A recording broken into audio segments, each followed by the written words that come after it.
फक्त मराठी यूट्यूब चॅनलला सबस्क्राईब करा आणि आमचे लेटेस्ट व्हिडिओज पाहण्यासाठी बेल आयकॉनवर क्लिक करा. लेटेस्ट अपडेट्ससाठी आमचा इंस्टाग्राम, ट्विटर आणि फेसबुक हँडल्सना फॉलो करा.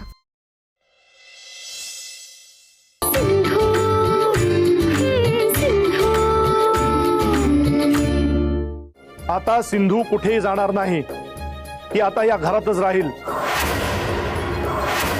मग जे काही परिणाम होतील ते भोगायला मी तयार आहे. अगं माझ्यामुळे जेव्हा घरावर संकट आलं होतं ना, तेव्हा घर सोडून मी सासरी निघून गेले होते.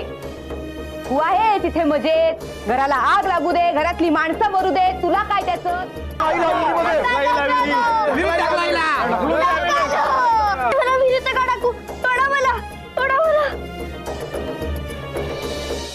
अगं ही लोक घराच्या बाहेरच आहेत ना? असतील, पण त्याचा विचार तू करू नकोस. आप्पा आजोबा आहेत ना बाहेर, ते बघतील काय करायचं ते. तू आत्ता झोप बघू. अगं आत्या, मामांची अण्णा काकांना शोधायला गेलेत ना? हो, ते कुठल्या बाजूने गेले? ते मागच्या दाराने गेले. का ग? नाही, काही नाही. तू काळजी करू नको. मी झोपते आणि तूही झोप आता. झोप.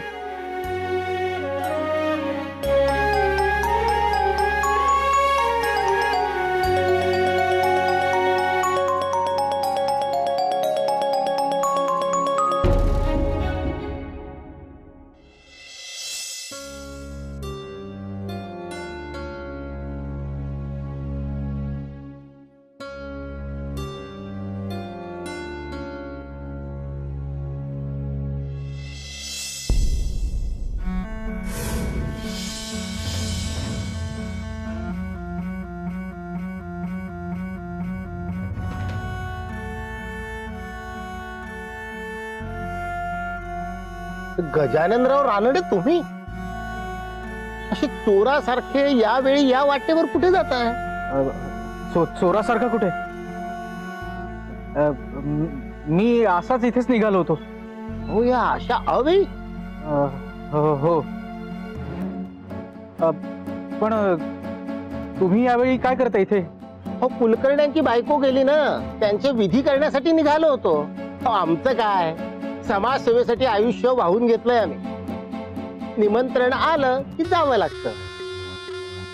वेळ काळ बघून चालत नाही. पण तुम्हाला कुणाचं निमंत्रण आलं? हा, छे, मला कोणाचं निमंत्रण आलंय? मी जरा असाच निघालो होतो बाहेर. अहो, पण काय काम होतं? काही महत्वाचं काम होतं का?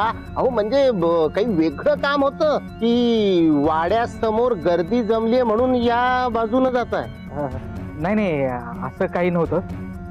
अहो, आमचे नातेवाईक येणार होते, मावशी की काका की कोणीतरी. त्यांना घ्यायला जात होतो मी. वा वा, मावशी की काका की का कुठीतरी आहे ना? हो, जा जा जा जा, लवकर जा. अहो, नाही तर उशीर होऊन जाईल. हो, उशीर झालेला कामाचा नाही. जा जा.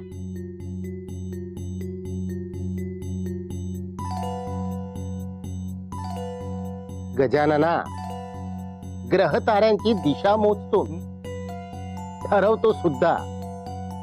तू हिंगण्याच्या दिशेनं चाललायस हे काय मला कळत नाही?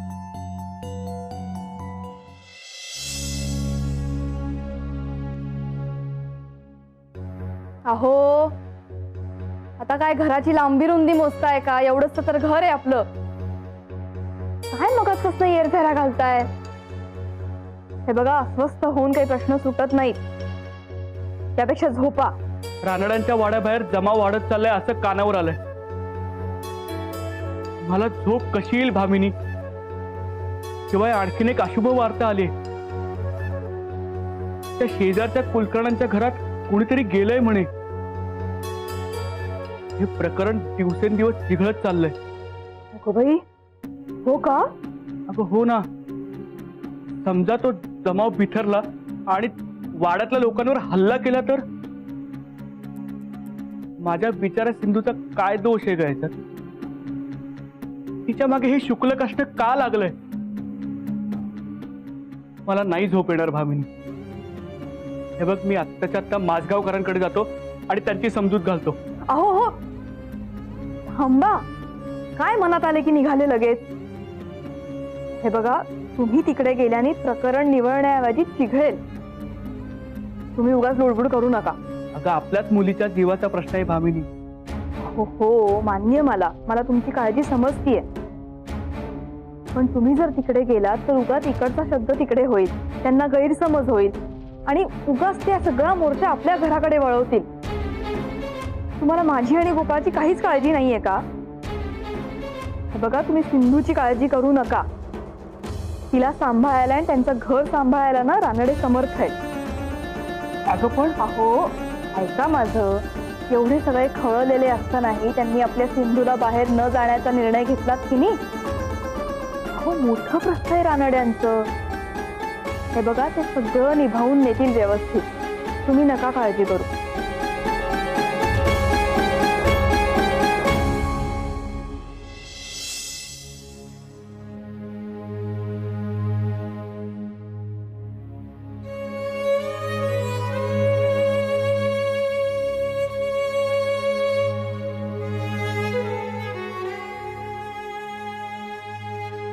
सिंधू,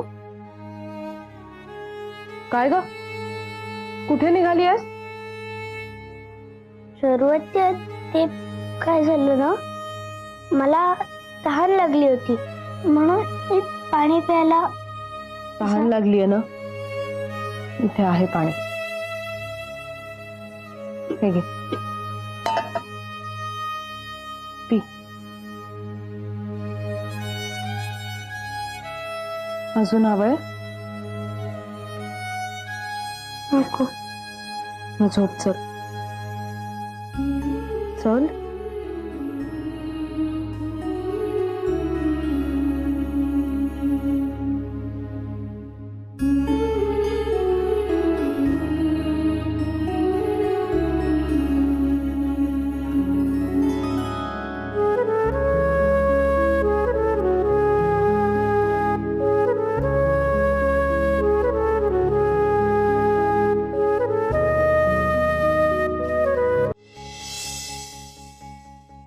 आई, काय करतेस? झोप ना. तुला काय त्रास आहे रे? झोप ना गपचूप तू. सिंधूला एकतर या घराबाहेर कसं काढायचं याचा विचार करून डोकं फुटायची वेळ आली माझी. काहीतरी खुसपट निघते आणि ती पोर या घरातच राहते. काय करावं ना तेच कळत नाहीये मला. अरे झोप ना तू शांत. आजोबांनी पण तिला माफ केलं. तू का असा राग धरून ठेवतेस? मग काय करू? ही बया म्हणजे अवदसा आहे, अवदसा. शेजारची 2 माणसं सुद्धा दगावले तिच्यामुळे. मंदिरात जाऊन सुद्धा एवढा धुमाकूळ घातला तिने. विघ्न आणायला जन्माला आली ती पोरगी. तू काय करतेस आता इथे? हेच सांगायला की तुझ्या आरडाओरड करण्याने काहीही उपयोग होणार नाहीये. अगं, कोणाचाच विश्वास नाहीये तुझ्यावर. सिंधूनं दिवसा ढवळ्या त्या अभिषेक पात्रातलं पाणी विठेला दिलं आणि देवाचा कोप ओढावून घेतला. पण एवढ्या गोंधळानंतर घरच्यांनी काय केलं? तिची पाठराखणच केली ना. करू दे, मला काही फरक पडत नाही. हो, तुला कोण विचारतंय ग? तू नुसतीच तोंडाची वाफ दवडतेस. तुझ्या आरोपांचा तुझ्याकडे कोणताच पुरावा नाही, मग कोण कशाला विश्वास ठेवेल तुझ्यावर? लेले गुरुजी आहेत माझ्या बाजूने. लेले गुरुजी मदत करतील ग, पण त्यांचं नाव तू कुठेही घेऊ शकणार नाहीये, एवढं लक्षात ठेव. बाप दाखव ना तर श्राद्ध घाल असं म्हणणारं जग आहे ग हे. त्या सिंधूमुळे तुझी वाताहत झालीये हे तुला आणि मला चांगलंच माहितीये. पण जोपर्यंत तिच्या कर्मांचा पुरावा तू सगळ्यांसमोर देत नाही तोपर्यंत कोणीही तुझ्यावर विश्वास ठेवणार नाही.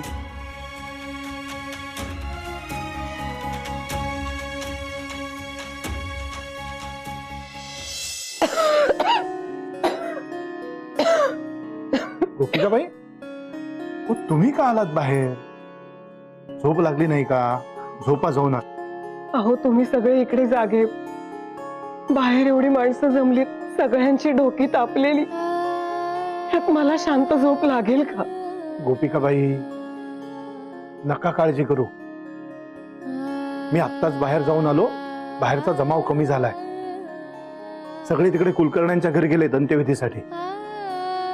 हा, म्हणजे ते पुन्हा येणार नाही तसं नाही, धोका आहेच. पण कसं आहे गोपिकाबाई, आजपर्यंत आपल्या घरावर खूप वादळ आली, पण मी कधी कुटुंबाला त्याची झळ लागू दिली नाही. हेही वादळ ओसरेल. जा, झोपा तुम्ही. मी दादाला पाठवलंय अण्णाकडे निरोप घेऊन. आता सगळा त्याच्यावरच भरोसा आहे.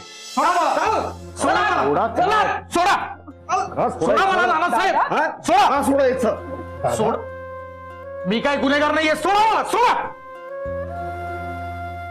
दादा, तुम्ही गुन्हेगार आहात गजानन राव.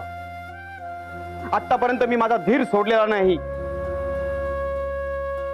नाहीतर बाहेरचा जमाव सोडा, इथे मीच तुम्हाला. नानासाहेब, हो काय झालंय? आणि दादा, तू यांच्यासोबत कसा? तुम्ही त्यांच्या एवढाच गुन्हा केलेला आहे मार्तंडराव. तुमचा डाव फसला. धर्माचार कुळाचार पाळणारे म्हणून मिरवता ना अख्ख्या पुण्यात. तुम्ही ढोंगी आहात, सुधारकांच्या नादी लागलेले आहात. म्हणूनच संकटात सापडल्यावर अण्णाची मदत मागितल्यासारखी छुपी कारस्थानं करतात. तुमचे चिरंजीव निघाले होते.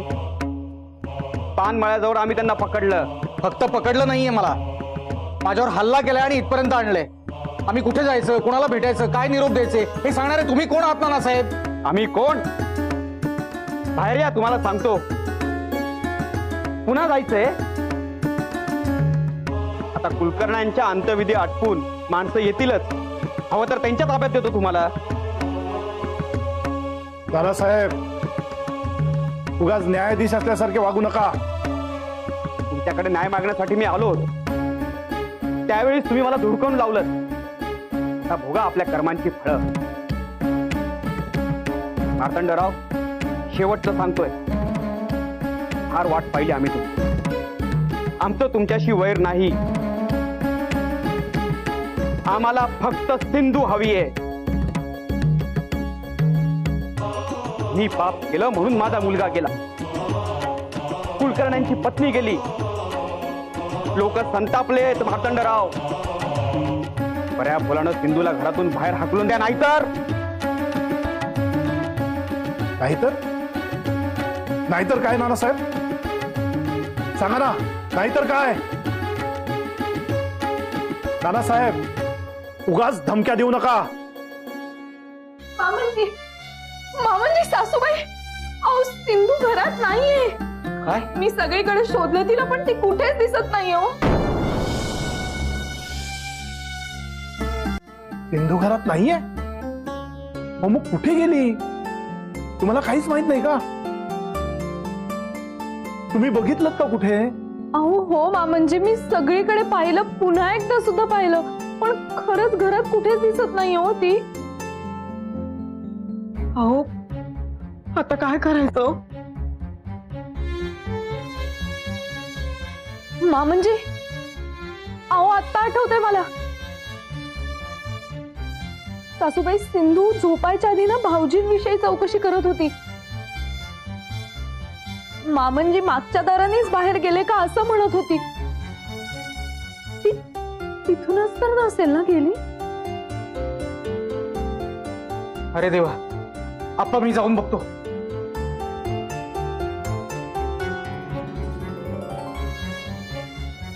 एकतर दिवसभर म्हणत होती माझ्यामुळे घडतंय, माझ्यामुळे घडतंय. काय डोक्यात घेऊन बसली पोर कोण जाणे. आणि कुठल्या तरी अशाच विचारात बाहेर गेली असेल, काही सांगता येत नाही हो. मार्तंडराव, हा काय प्रकार चालवलाय तुमच्या मंडळींनी? आम्हाला मूर्खात काढण्याचा प्रयत्न चालवलाय का? हे तुमच्या नात सुनेला वाचवण्यासाठी नाटक चाललंय हे आम्हाला कळत नाही? यांनीच लपवून ठेवलं असणार तिला. हो, काय बोलताय तुम्ही हे? आम्ही असं खोटं का बोलू? तिला वाचवायला. हे तसं सांगणार नाही गोपाळराव. मी आज शोधतो, तुम्ही बाहेर बघा. सगळ्यांना सावध करा. करतो. नानासाहेब थांबा. नानासाहेब तुम्ही असे आत जाऊ शकत नाही. नानासाहेब, नानासाहेब. सिंधू, सिंधू, अहो माझी सिंधू, काय झालं? संकट. अहो आपण घरात आहोत आपल्या. सिंधू सुखरूप आहे. काय झालं? स्वप्न पडलंय का? सिंधू संकटात. हा? हो. नाही, सिंधू संकटात. नको. तो विचार नको. बरं जाऊ दे. स्वप्न होतं. कळलं ना आता? झोपा शांतपणे. मला राहवत नाही ग भामिनी. त्या काळजीने मला झोप येत नाहीये. झोप आली तरी ती सतत संकटात आहे असंच स्वप्न पडतंय मला. मी एकदा सिंधूला भेटून येतो. तो खवळलेला जमाव काय करेल मला नाही माहिती. अहो मध्यरात्र आहे. झोपलेत सगळे. तुम्हाला भान आहे ना? आत्ता कुठे चाललाय? नाही, हे बघ, तू आता मला थांबवू नकोस. खरं तर माझं चुकलं. मी काल तिकडे थांबायला पाहिजे होतं. इथे माझा जीव कासावीस होतोय ग. मी एकदा सिंधूला भेटून येतो. भामिनी, बरं जा. काय करायचंय ते करा. पण कृपा करून ना बाहेरूनच काय ती परिस्थिती बघा आणि परत या लवकर. मध्यरात्र आहे. इथे मी आणि गोपाळ एकटे आहोत. जशी सिंधू आहे ना तसा तुमचा मुलगा गोपाळ सुद्धा आहे. हे भान असू द्या. हो, मला भान आहे. तू झोप, मी येतो. काय पाप केलं होतं मागच्या जन्मी म्हणून हे ध्यान पदरी पडलंय देव जाणे.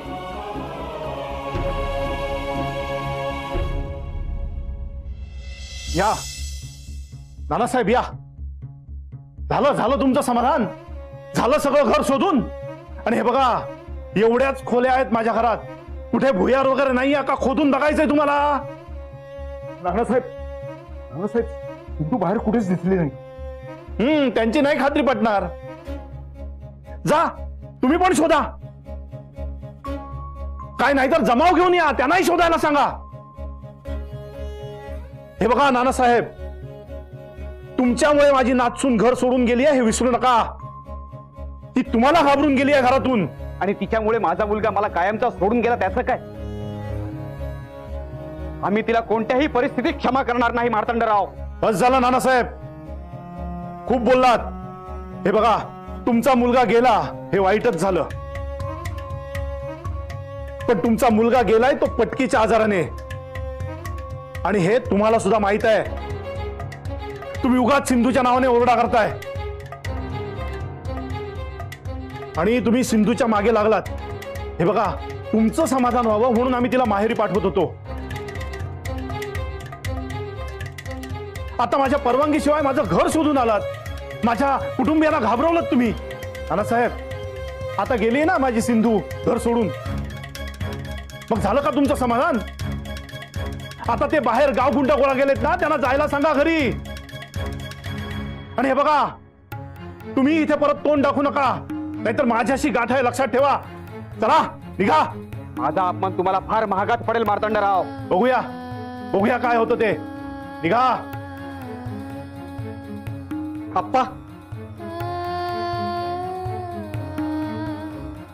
आप्पा, मी मागच्या दारी जाऊन आलो. सिंधू तिकडनंच गेलेली असावी. हे पैंजण तिथंच आहे ना? हो, सिंधूच आहे. सासूबाई, आता काय करायचं हो? आप्पा, मी पुढच्या चौकापर्यंत जाऊन आलो, पण तिचा कुठेही पत्ता नव्हता. श्रीहरी, श्रीहरी.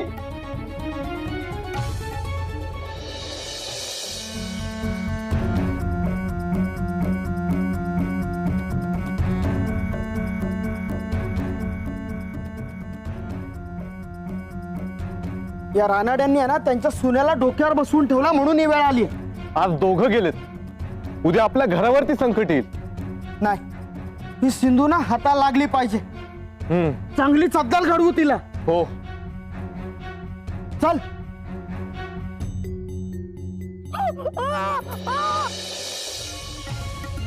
आप्पा बाहेरचा जमाव कमी झालाय. मी अण्णाला पुन्हा बोलवायला जाऊ का? नको, बघू आपण त्याला कसा निरोप पाठवायचं ते. आता सिंधूला शोधणं जास्त गरजेचं आहे. चल. मामनजी, मीही येते तुमच्या सोबत. मी येते तिला शोधायला. वहिनी अहो, वेळ काय झाली, तुम्ही नका येऊ आमच्याबरोबर. आम्ही शोधतो सिंधूला. चला आप्पा. नाही भाऊजी, मला येऊ दे. हे सगळं ना खरं तर माझ्यामुळेच घडतंय. मी इथे थांबले ना तर माझं मन खात राहील मला. मामनजी, मी येते ना तुमच्या सोबत. सासूबाई, अहो तुम्ही तरी सांगा ना त्यांना. सुनबाई, नका येऊ तुम्ही. मामनजी, अहो मी खरंच येते ना. हो, तुम्हाला कळत नाही का सुनबाई? हो, तुम्ही घरी थांबा आणि सासूबाईंची काळजी घ्या. हा, चल रे दादा. चला.